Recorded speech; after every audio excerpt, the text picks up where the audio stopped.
Hello everyone, welcome to my channel Supreme Divine Power.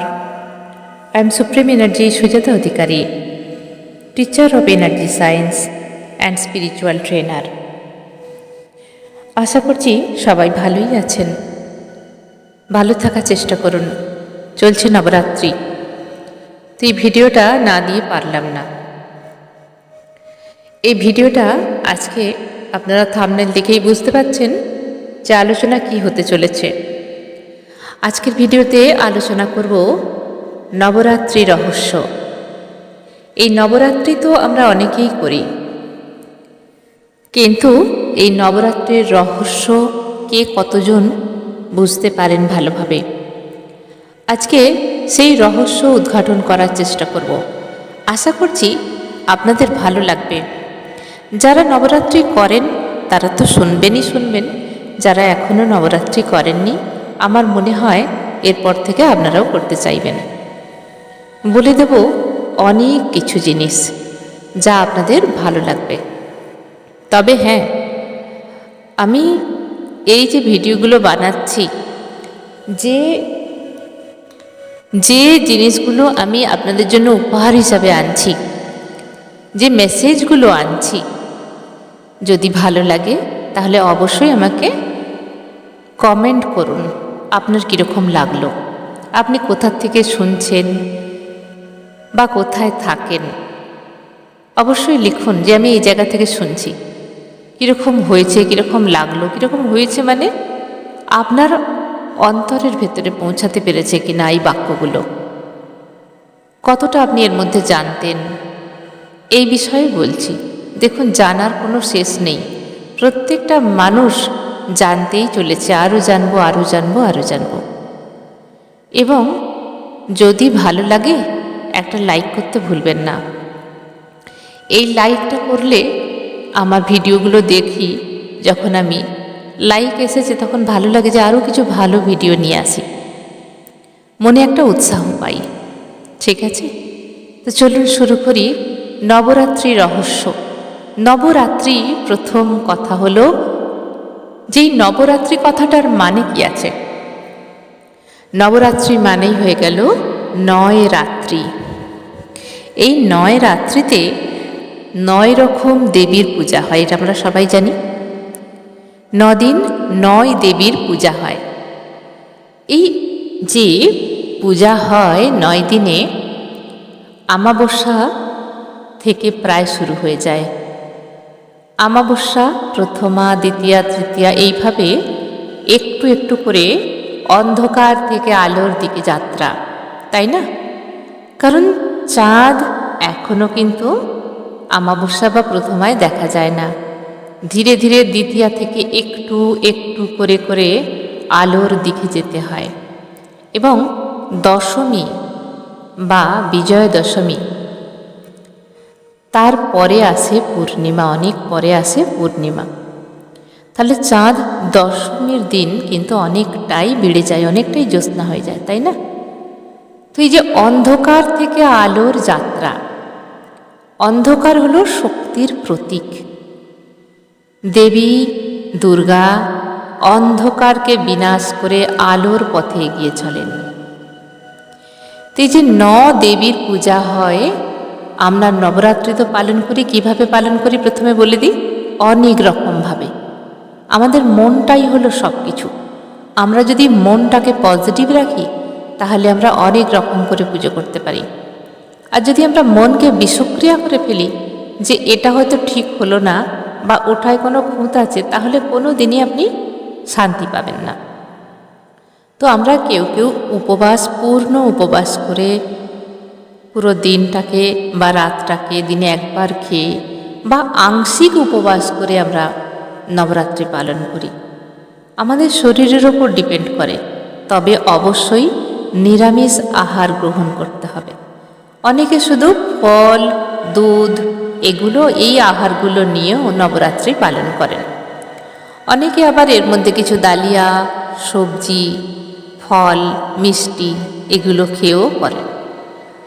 আবার অনেকে হয়তো দিনে একবার একটুখানি খান। তো এইভাবে যে যেরকমভাবে পারে, যার শরীর যেরকমভাবে সায় দেয় সেইভাবে করেন, এতে কোনো অন্যায় নেই। কারণ খাবারের সঙ্গে আমাদের আধ্যাত্মিক জীবনের একটা রিলেশন থাকলেও যদি সারাদিন আমরা উপবাস নাও করতে পারি, সামান্য কিছু খাই, এতে কোনো অসুবিধা নেই।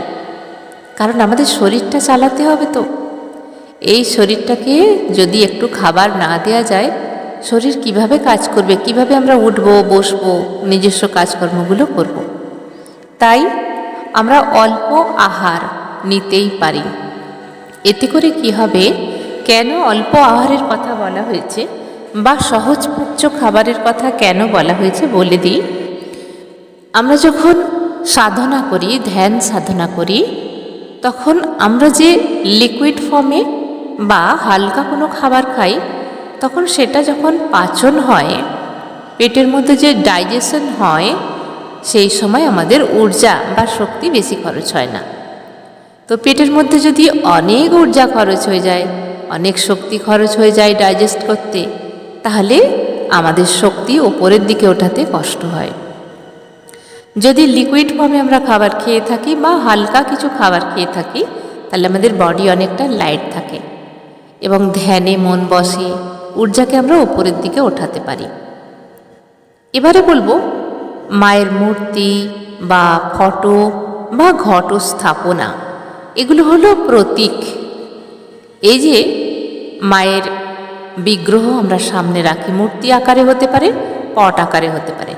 একটা ঘট বসাই, প্রদীপ জ্বালাই, ধূপ জ্বালাই, কর্পূর জ্বালাই, বাতাবরণটা তৈরি করি, নবরাত্রির বাতাবরণ। এবং এটা হলো প্রতীক, যাকে সামনে রেখে আমরা এগোতে পারবো। আমি সবসময়তেই প্রায় বলে থাকি, যা ব্রহ্মাণ্ডে তা আমাদের ভাণ্ডে। তার মানে আমরা বাইরে যা কিছু দেখছি সব কিছুই কিন্তু আছে আমাদের ভেতরে, কিন্তু আমরা ভুলে গেছি আমরা কে। আমাদের ভেতরের সেই শক্তিকে জাগৃত করতে আমরা ভুলে গেছি। আজকে বলবো সেই রহস্য। তাহলে নবরাত্রি পালন আমরা এইভাবে করি 9টা দিন।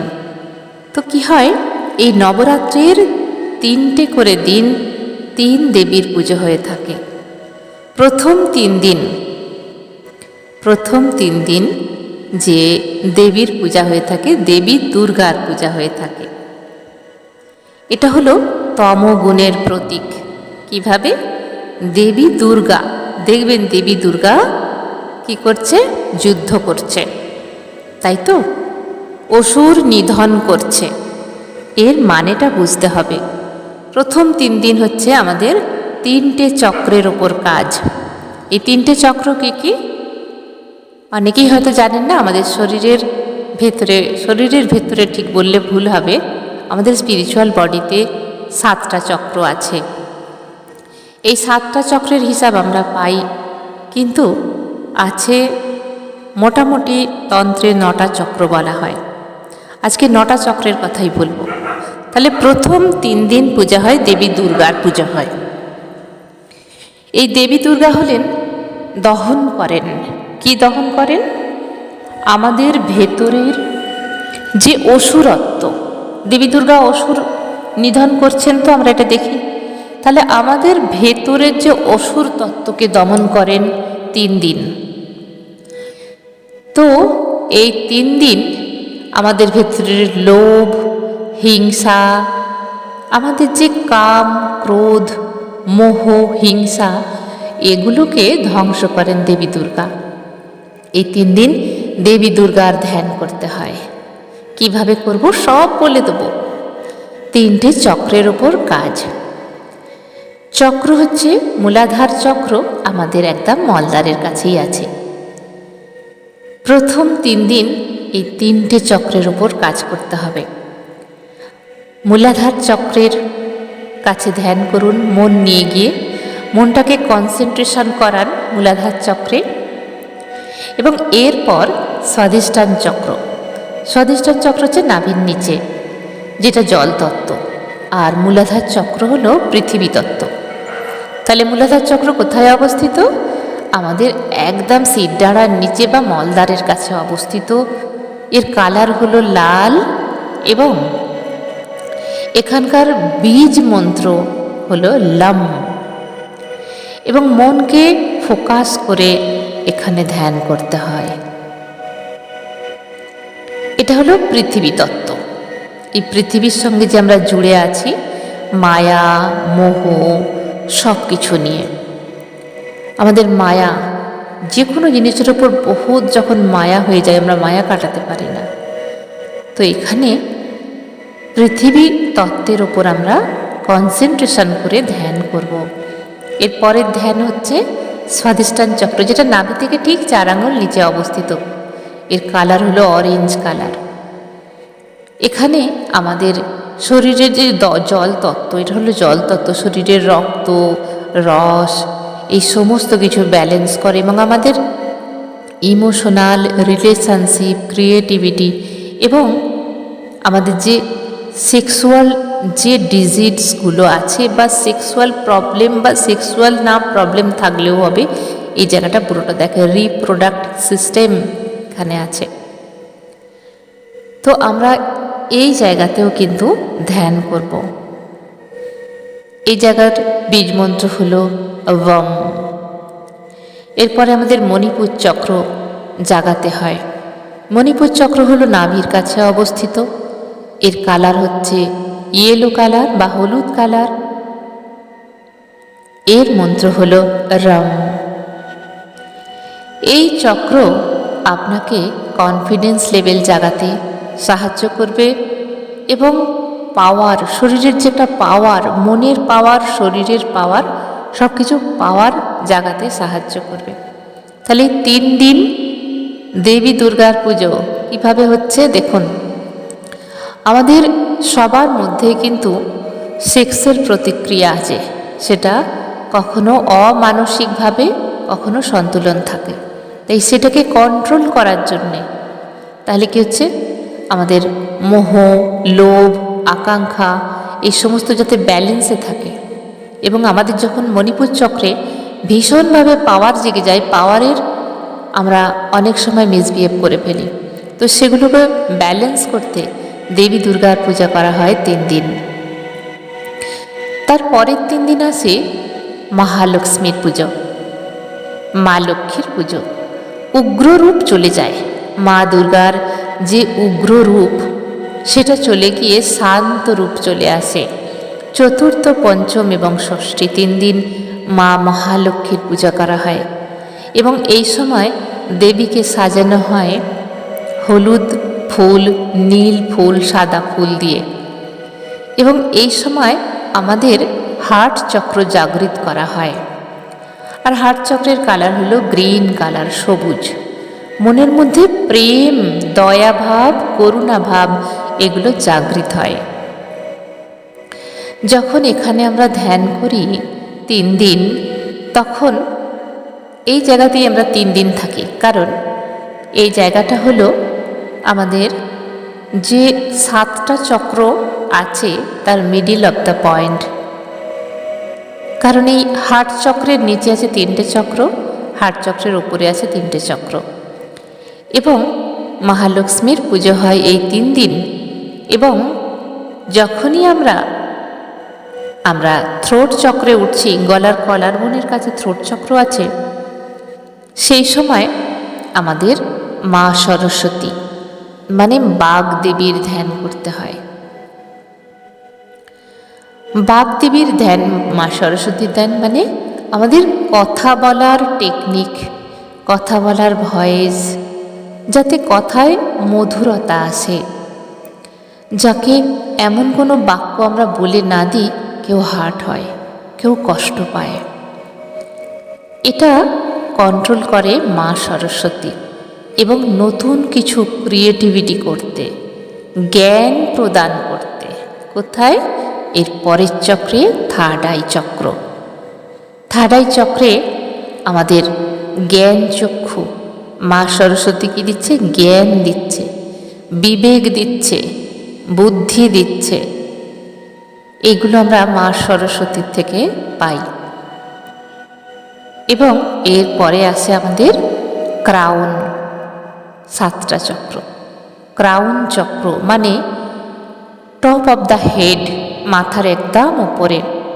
এখানে হয় শিব আর শক্তির মিলন। এই শক্তিরই তো রূপ মা দুর্গা, মা লক্ষ্মী, মা সরস্বতী। সেই শিব আর দুর্গার মিলন মানে শিব শক্তির মিলন।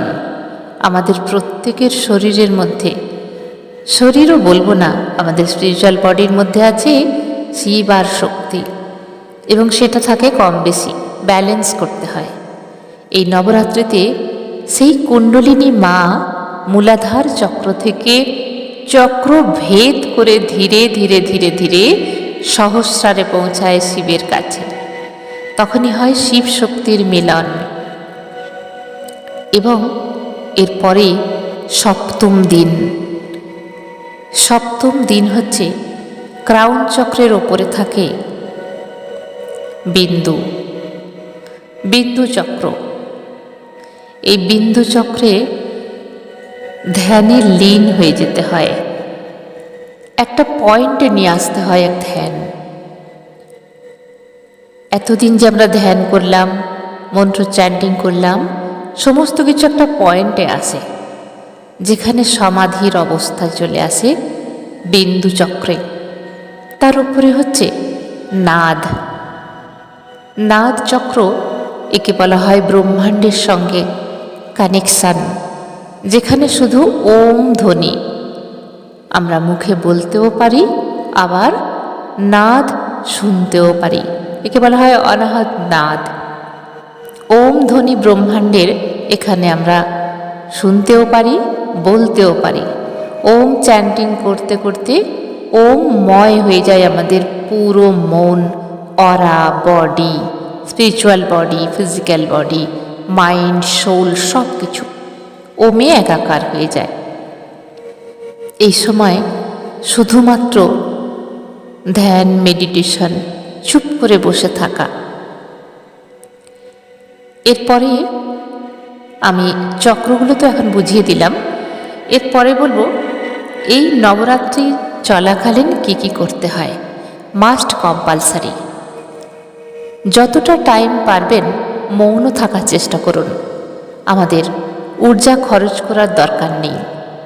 যত কথা বলবো তত আমাদের শক্তি খরচ হয়ে যাবে। কথা অবশ্যই বলতে হবে যতটুকু প্রয়োজন। এই সময় আমরা পরচর্চা, পরনিন্দা একদম করব না। যদি মনে হয় কেউ আমাদের সঙ্গে খারাপ ব্যবহার করার চেষ্টা করছে, আমরা ডিস্টেন্স মেনটেন করব এবং বাড়ির মধ্যে সন্তুলন বজায় রাখব। ঘর বাড়ি পরিষ্কার পরিচ্ছন্ন করে রাখব।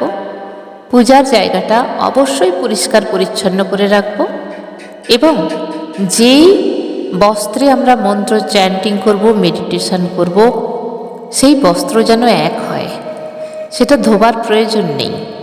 যেই বস্ত্র পরে আপনি পূজা করবেন, আপনার ধ্যান যেখানে করবেন সেখানে অবশ্যই ধ্যানের গদি বা কিছু একটা আপনি পেতে করবেন, তার উপরে লাল আসন অবশ্যই রাখবেন। লাল আসন ধোয়ার দরকার নেই। এবং যে বস্ত্র পরে আপনি পূজা করবেন ওই বস্ত্র পরে আপনি মেডিটেশন করুন, এবং ওই বস্ত্র পরে বাথরুমে যাবেন না। তার আগে সমস্ত কমপ্লিট করে এসে তারপর বস্ত্র করুন, পূজা করুন, মেডিটেশন করুন। এরপরে হচ্ছে আমিষ আহার বর্জন করতেই হবে। নিরামিষ আহার, যেগুলো হালকা কিছু এমন খাবার আছে সেগুলো খান, কোনো অসুবিধা নেই। এরপর হচ্ছে মিথ্যা কথা বলা, কাউকে ঠকানো এবং কাউকে কষ্ট দেয়া একদম চলবে না। মনকে অলওয়েজ পজিটিভ রাখুন। এই সময় কিছু দান পুণ্য অবশ্যই করবেন। যদি আপনার গুরু থাকে, যদি কাউকে আপনি মানেন, তো তাকে কিছু, এখানে আমি দান বলবো না, গুরুকে দান করা যায় না, মানে আমি এটা মনে করি গুরু আমাদের দান করেন বিদ্যা, আমরা তো গুরুকে দান করতে পারি না। আমরা তাকে কিছু সেবা দেওয়ার জন্য কিছু দিতে পারি, এবং সেটা এমন মন নিয়ে দিতে হবে যেটা আমি করছি না, এটা আমাকে ইউনিভার্স করাচ্ছে বা ঈশ্বর করাচ্ছে। এই মনোভাব নিয়ে গুরুকে কিছু প্রদান করতে পারেন। এরপরে কি করতে হবে? মিথ্যা কথা বলা যাবে না, মনকে ছোট করবেন না। যদি মনের ভেতরে কোনো কষ্ট থাকে এই কদিন সব কষ্টকে বিসর্জন দিয়ে দিন। মনকে পজিটিভ রাখুন, আর সত্য কথা অবশ্যই বলবেন, যাই হয়ে যাক। তবে হ্যাঁ, কাউকে বাঁচাতে মিথ্যে কথা সেটা হচ্ছে আলাদা। এই কটা দিন ব্রহ্ম মুহূর্তে ওঠার চেষ্টা করুন। ব্রহ্ম মুহূর্ত এই সময় প্রচুর ঊর্জা, প্রচুর শক্তি পাবেন। অন্তত 5টার সময় ওঠার চেষ্টা করুন। নিজের কাজকর্ম সেরে মেডিটেশনে বসুন। বেশিক্ষণ না হলেও 15 মিনিট বসুন, যারা সবে সবে শুরু করছেন। তা নাহলে তো আধ ঘন্টা 1 ঘন্টা বসা যেতেই পারে। এরপরে আরও কিছু নিয়ম বলে দেব, যেগুলো করলে আপনি বুঝতে পারবেন যে আপনার মধ্যে এই 9 দিনে ভীষণভাবে পরিবর্তন এসেছে। যেমন এই কটা দিন নিয়ম আছে রাত্রি জাগরণ। প্রথমা, দ্বিতীয়া, তৃতীয়া, চতুর্থী, পঞ্চমী, ষষ্ঠী, সপ্তমী, অষ্টমী, নবমী, দশমী। 9 দিন জাগরণ করা আমরা মনে করি, কিন্তু 9 দিন তো জাগা অনেকের পক্ষে সম্ভব নয়। তাই রাত্রি ধ্যান অন্তত করুন কিছুক্ষণ সময়ের জন্য। 1 ঘন্টা, 2 ঘন্টা, 3 ঘন্টা, যতটা আপনার পসিবল এই রাত্রি ধ্যান অবশ্যই করুন। রাত্রি জাগরণ ভীষণ শুভ। তবে সবগুলো দিন না পারেন, অন্তত অষ্টমীর দিনটা জাগরণ করুন। এই অষ্টমীর দিন হচ্ছে মেন ঊর্জা, মেন পয়েন্টিং ঊর্জা টপে থাকে একদম। এবারে এই সময় যারা সবে সবে ধ্যান শিখেছেন, করছেন, উপকারটা কি হবে বলুন তো? এই যে নবরাত্রিতে প্রচুর মানুষ, প্রচুর ঋষি মহাঋষিরা এবং কত সন্তরা মেডিটেশন করেন, ধ্যান করেন, এবং তাদের ঊর্জাও এই ব্রহ্মাণ্ডের মধ্যে ছড়িয়ে থাকে। এবং ইউনিভার্সাল পজিটিভ ঊর্জা তো আছেই, মা দুর্গার ঊর্জাও আছে, মা শেরাবালির ঊর্জা তো আছেই। তো যখন ঊর্জাময় হয়ে যায়, তখন আপনি একটু চেষ্টা করলেই ওই ঊর্জার সঙ্গে কানেক্ট হতে পারেন, ব্রহ্মাণ্ডীয় ঊর্জার সঙ্গে কানেক্ট হতে পারেন। এই ব্রহ্মাণ্ডীয় ঊর্জা আপনাকে আপনার শরীর মনে এলে আপনার পরিবর্তন, পজিটিভ পরিবর্তন অসম্ভবভাবে আপনি বুঝতে পারবেন। এবারে এই যে ধ্যান কিভাবে করবেন, এবার সেটাতে আসি। ধ্যান করার আগে অবশ্যই একটু জল খেয়ে নেবেন, তবে খুব বেশি জল খাবেন না, কারণ যাতে করে বাথরুম না যেতে হয়, কারণ আমরা বস্ত্র অনেকবার ছাড়তে পারি না।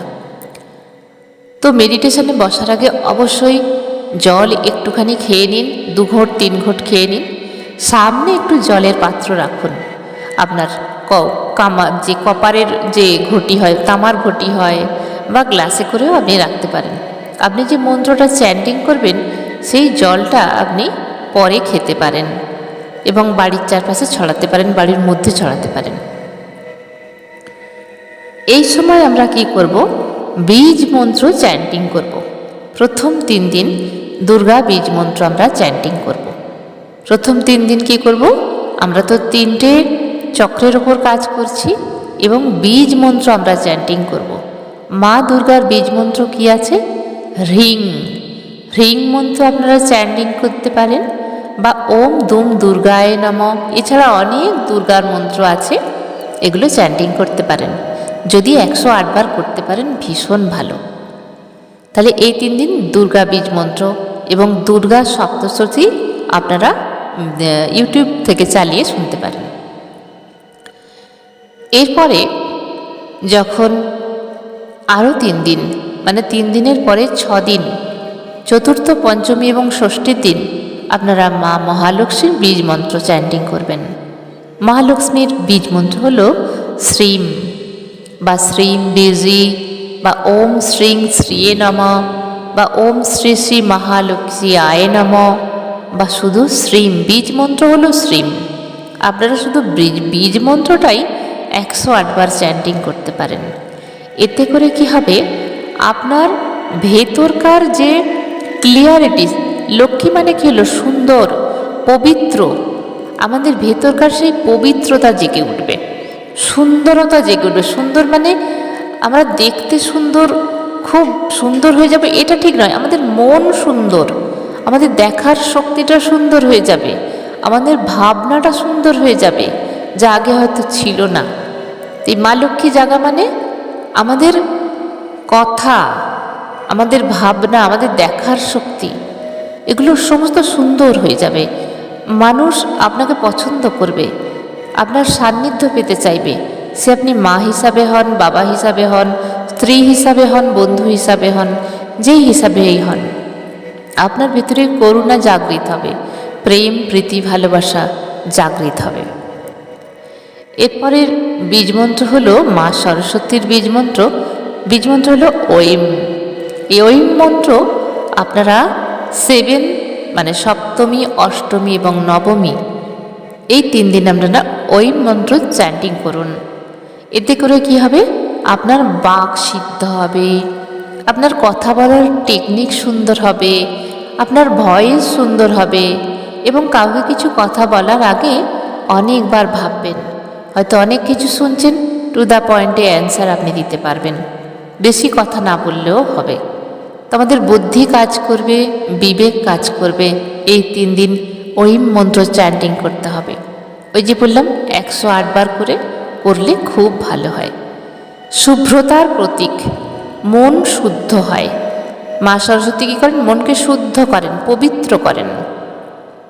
এগুলো শক্তিরই রূপ। মা দুর্গা, লক্ষ্মী এবং সরস্বতী মা শক্তিরই রূপ। সেগুলোকে আমাদের চক্র আকারে আমি এখানে ডিভাইড করে বলে দিচ্ছি। এরপরে কি করবেন, বীজমন্ত্র তো হয়ে গেল। বীজমন্ত্র কিছুক্ষণ করার পরে কিভাবে বীজমন্ত্র চ্যান্টিং করবেন, যে এমনভাবে করবেন যেন পুরো শরীর ভাইব্রেশন হয়। যেমন হ্রিম মন্ত্র শুধু মুখ দিয়েই তো আমরা বলছি, কিন্তু মুখের মধ্যেই যে শুধুমাত্র আটকে থাকে এটা নয়। হ্রিম মন্ত্র বা শ্রীম মন্ত্র বা ঐম মন্ত্র যখন আমরা বলবো, এমনভাবে জোরে বলবো যেন পুরো বডি ভাইব্রেশন হয়। তবেই কিন্তু সুন্দরভাবে আপনি বুঝতে পারবেন আপনার ভেতরে একটা ঊর্জা কাজ হচ্ছে। কিছুক্ষণ এই মন্ত্র চ্যান্টিং করার পর 108 বার হয়ে গেল, চুপচাপ বসে থাকুন চোখ বন্ধ করে। আপনি বুঝতে পারবেন, আপনি যতক্ষণ না করবেন আপনি বুঝতে পারবেন না। এটা তো আমি বলছি কারণ আমি অনুভব করেছি, আমি ফিল করেছি সুন্দরভাবে, সেটাই আপনাদের বলছি। চুপচাপ বসে থাকবেন, দেখবেন আপনার ভেতরে একটা ঊর্জার খেলা হচ্ছে। একদম মন শান্ত হয়ে যাচ্ছে, ঊর্জা উপরের দিকে উঠে যাচ্ছে, ঘাড়ের কাছে যেন একটা শক্ত কিছু দিয়ে রাখা আছে। তো এইভাবে আপনি অনেক কিছু অনুভব করতে পারবেন, অনেক কিছু অনুভব করতে পারবেন। যতক্ষণ না আপনি করছেন তো বুঝতে পারবেন না। অনুভব আবার সবার এক হতে পারে না। আমি যা ফিল করছি আপনার তাও নাও হতে পারে, অন্যজনের অন্যরকম হতে পারে, সবার আলাদা আলাদা, কিন্তু সবটুকুই সুন্দর। এরপরে যখন বীজমন্ত্র হয়ে গেল, তখন দশমীর দিন, বিজয়া দশমীর দিন হচ্ছে বিজয় উৎসব। তার মানে শিব আর শক্তির মিলন এসে গেল। শিব শক্তির মিলনে কি হয়, বিজয় উৎসব হয়, তাই তো? তার মানে বিজয় উৎসব, আনন্দের দিন। এখানে শিব শক্তির ধ্যান করতে হয়। এই দিনে শিব শক্তির ধ্যান, মন্ত্র বলতেও পারেন, নাও পারেন, শুধু চোখ বন্ধ করেও বসে থাকতে পারেন, কোনো অসুবিধা নেই। ধ্যান, শিব সাধনা দেন, এখানে মহাশক্তির ধ্যানও বলা হয়। তো এইভাবে আপনি কোনো মন্ত্র বলতেও পারেন, বা এখানে শুধু ওম ধ্বনি আপনি উচ্চারণ করতে পারেন। এই ওম ধ্বনিতেই আপনি চুপচাপ হয়ে কিছুক্ষণ মেডিটেশন করুন, তারপর চুপ হয়ে বসে থাকুন। এই সময় আপনি মনে করলে অনাহত নাচ শুনতে পারবেন। অনেক সময় দিব্য যে সাদা প্রকাশ এটা দেখা যায়, আরও অনেক কিছু অনুভব হয়। মায়ের কৃপা থাকলে আপনি থার্ড আই দিয়ে মাকে দেখতেও পারেন। একদম করে দেখুন না, যারা যারা মনে করছেন করবেন, করে দেখুন না, কোনো অসুবিধা নেই। তো এইভাবে দুর্গা সপ্তশতী পাঠ না করতে পারেন, রেকর্ডিংয়ে দেয়া আছে, সেই রেকর্ডিং আপনারা শুনতে পারেন। ইউটিউবে এখন তো পাওয়া যায়, সেগুলো আপনারা শুনুন। মনকে পবিত্র রাখুন, দীপ যে প্রদীপ জ্বালান, ধূপ দ্বীপ জ্বালান, একটু কর্পূর পোড়ান, এরপরে শুদ্ধতা বজায় রাখুন, তবে অবশ্যই ব্রহ্মচর্য পালন করবেন। এ হচ্ছে এমনই সাধনা, ব্রহ্মচর্য সাধনা, ব্রহ্মচর্য পালন অবশ্যই করতে হয়। মনে কোনো খারাপ চিন্তা নিয়ে আসবেন না। তবে কি হয়, এই সময় শক্তি শরীরের মধ্যে এতটাই অগ্রসর হয় উপরের দিকে, যদি যদি আমাদের স্বাধিষ্ঠান চক্র পার হয়ে যায় তাহলে চিন্তা থাকে না। কিন্তু যদি 3টে চক্রের মধ্যে ঊর্জা ঘুরে, যেমন মূলাধার, স্বাধিষ্ঠান এবং মণিপুর, তাহলে কিন্তু অনেক সময় কাম বাসনা বাড়তে পারে, অনেক সময় রাগ, ক্রোধ, অভিমান বাড়তে পারে। কারণ ঊর্জা যতটাই ওপরে উঠতে যাবে, যেই চক্র ভেদ করবে সেটা অনেকটাভাবে প্রভাবিত হতে পারে। চিন্তা করবেন না, শুধু মায়ের নাম করুন এবং উপরের দিকে ঊর্জাকে উঠিয়ে দিন। দেখবেন কাম বাসনাও যদি জাগে মনে, ধীরে ধীরে শান্ত হয়ে যাচ্ছে। সেই জন্যেই তো লিকুইড খাবার খেতে বলা হয়, যাতে শরীর গরম না হয়। এবং অনেক সময় কি হয়, অনেক জোরে রাগ আসে। এগুলো কেন হয়? ভেতর থেকে এগুলো উপরে মন্থন হয়, মানে আমাদের ভেতরে যা কিছু আছে সেগুলো মন্থন হয়ে উপরে উঠে আসে।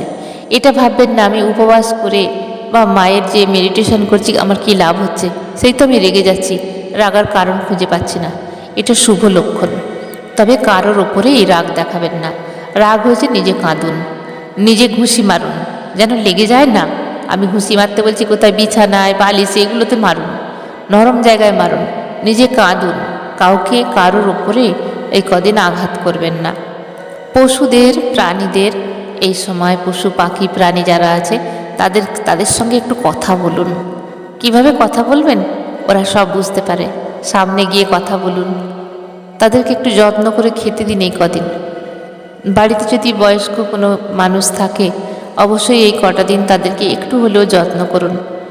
এই সময় একদম নিজেকে নেগেটিভ এনার্জির মধ্যে আনবেন না, কারণ নেগেটিভ এনার্জি সব সময় আমাদের চারিপাশে, পজিটিভ যেমনি আছে নেগেটিভও আছে।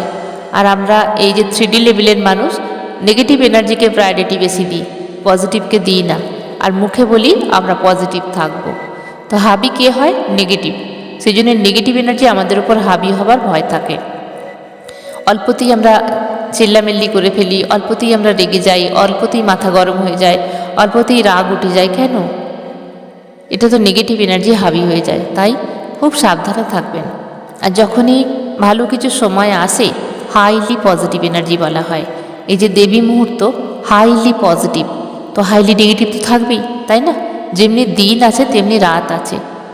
তো আমাদের দেখুন না, দিন আর রাত অনেকটাই তো সমান সমান, 2-1 ঘন্টার তফাৎ থাকে। কিন্তু এরকম তো নয় যে 3 ঘন্টা দিন আর বাকি 21 ঘন্টা রাত, এরকম তো হয় না। কিছুটা হেরফের সময় থাকে। শীতকালে যেরকম একটু রাত বড় হয়ে যায়, গরমে রাত একটু ছোট হয়ে যায়। ঠিক তেমনি নেগেটিভ এনার্জি এবং পজিটিভ এনার্জি প্রায় সমান সমান থাকে।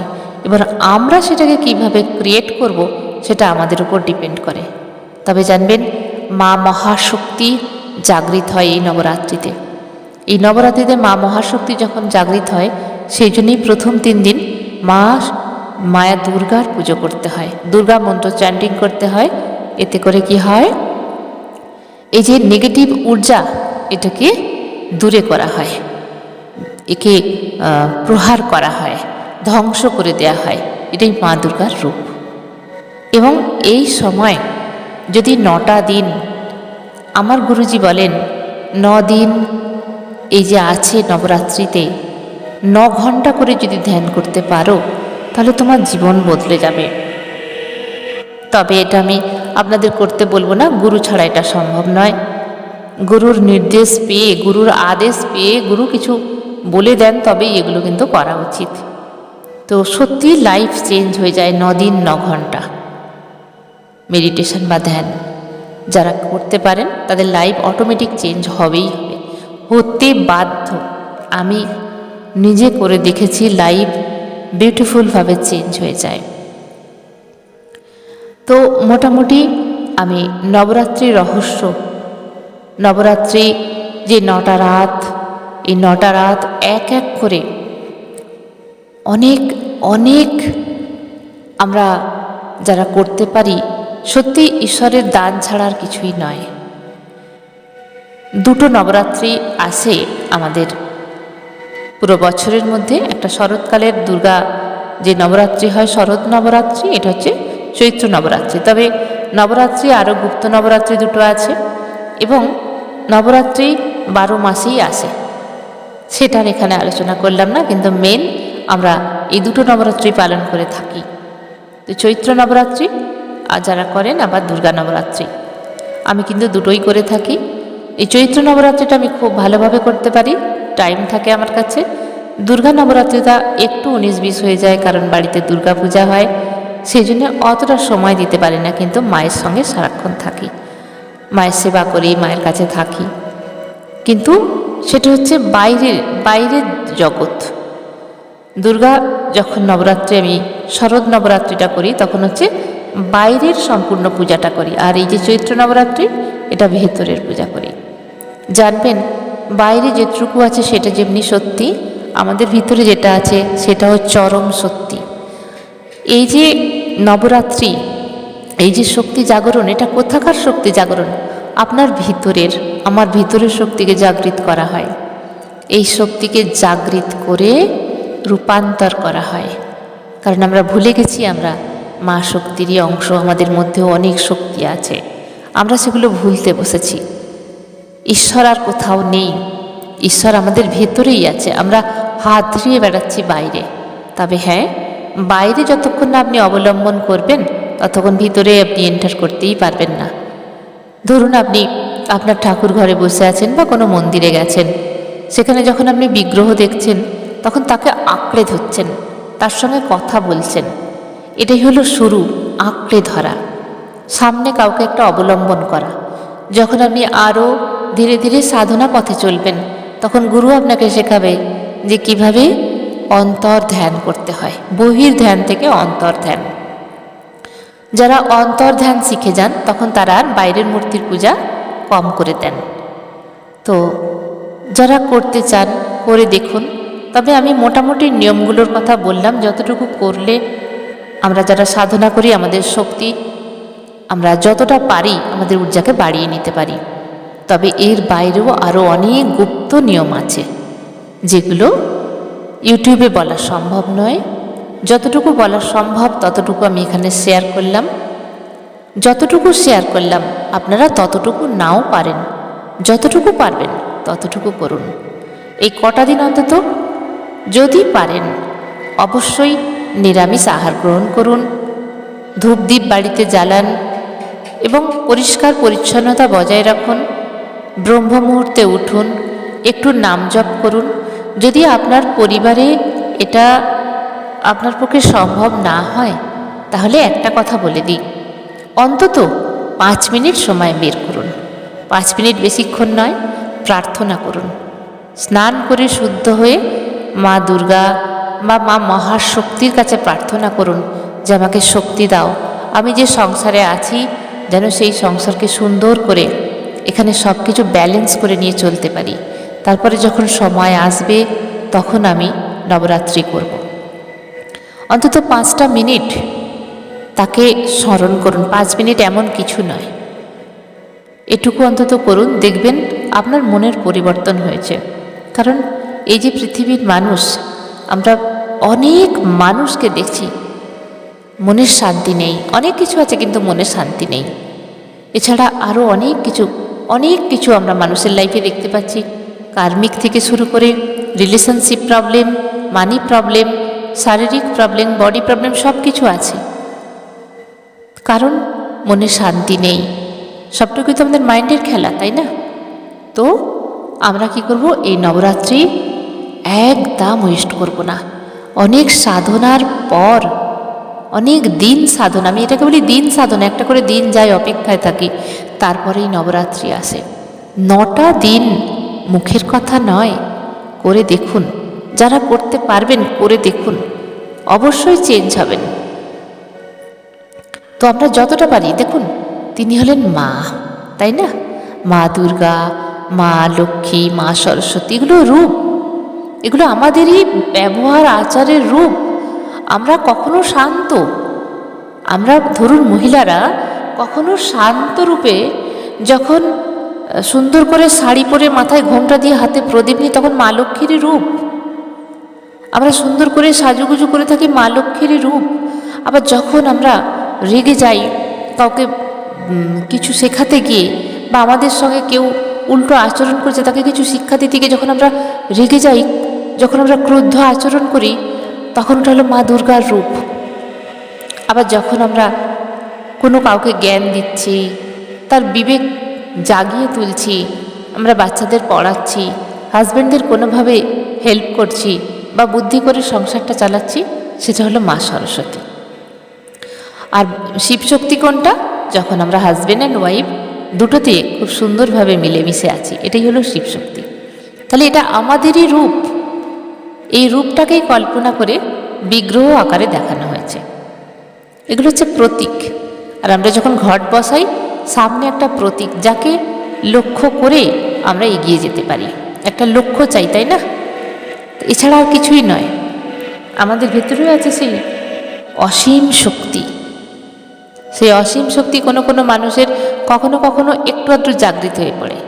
যেমন দেখবেন, হঠাৎ যদি কোনো বিপদ আসে, সেই হঠাৎ বিপদে, ধরুন একটা বড় সাপ শুয়ে আছে, একটা বাচ্চা খেলছে, একটা কোথাও থেকে একটা বড় সাপ এসে গেল, তখন আপনি কি করবেন? ওই আপনার বাচ্চাটাকে আপনি বাঁচাবার জন্য আপ্রাণ চেষ্টা করে সেই বাচ্চাটাকে নিয়ে আসবেন সাপের মুখ থেকে। কিন্তু হয়তো আপনি বা আমি সাপকে দেখে ভীষণ ভয় পাই, তার আশেপাশেই যাব না। কিন্তু ওই সময় কিভাবে কাজটা করলেন? এইরকম অনেক রিস্কি কাজ আমরা সময় করে ফেলি। অনেক শক্তি আমাদের, যখন আমরা কোনো বিপদে পড়ি বাইরে গিয়ে, তখন আমরা শক্তি বের করি, কিভাবে সেখান থেকে বেঁচে এলাম। এই হলো শক্তি কখনো কখনো জেগে পড়ে। আমরা সেই শক্তিরই অংশ। আমরা যে মহিলারা যারা ধ্যান মেডিটেশন করি, বললে বিশ্বাস করবেন না, মহিলাদের মধ্যে আছে অনন্ত শক্তি। অতি সহজেই সাধনা পথে অগ্রসর করতে পারে মহিলারা। যারা মহিলারা সাধনার পথে আছেন তারা অবশ্যই জানেন। তো আর কথা বাড়াবো না। আজকের যে টপিকটা ছিল সেটা হলো নবরাত্রি রহস্য। তো এগুলো কতটা আপনি মানতে পারলেন বা কতটা ভালো লাগলো, কতটা জানতেন, এই সব কিছু মিলিয়ে আমাকে একটা কমেন্ট করবেন অবশ্যই। আর অবশ্যই পছন্দ হলে লাইক করবেন। এতে করে আমার ভালো লাগবে। আপনাদের যখন লাইক বা কমেন্ট পাই আমার ভালো লাগে। তবে যারা সাধনা পথে এখনও আসেননি, মনে করছেন যে আমার বাড়িতে নিরামিষ খাওয়া সম্ভব নয়, ধ্যান সাধনা করা সম্ভব নয়, তারা কিন্তু ভুল নয়। তাদের এখনও সময় আসেনি। সময় এলে তিনি এই কথা বলতেই পারতেন না। সবার সময় তো একসঙ্গে আসে না। তাই সাধন পথে যারা আছেন তারা অবশ্যই সব মানুষের পজিটিভ দিকটা ভেবে দেখবেন। নেগেটিভ কমেন্ট করার আগে অনেকবার ভাববেন। যদি ভালো না লাগে ঠিক আছে, যদি মনে করেন যে না মোটামুটি এগুলো ভালো লাগলো, এগুলো আগে জানতাম না, বা এই পথে আমি চলার চেষ্টা করব, সেটা হচ্ছে আলাদা। তো আজকের ভিডিও এখানেই শেষ করলাম। ভিডিওটা কিন্তু অনেক বড় হয়ে গেল, সব কিছু ধীরে ধীরে বলতে বলতে এখানেই শেষ করলাম। সবাই ভালো থাকবেন, দারুণ থাকবেন, আনন্দে থাকবেন। ধন্যবাদ।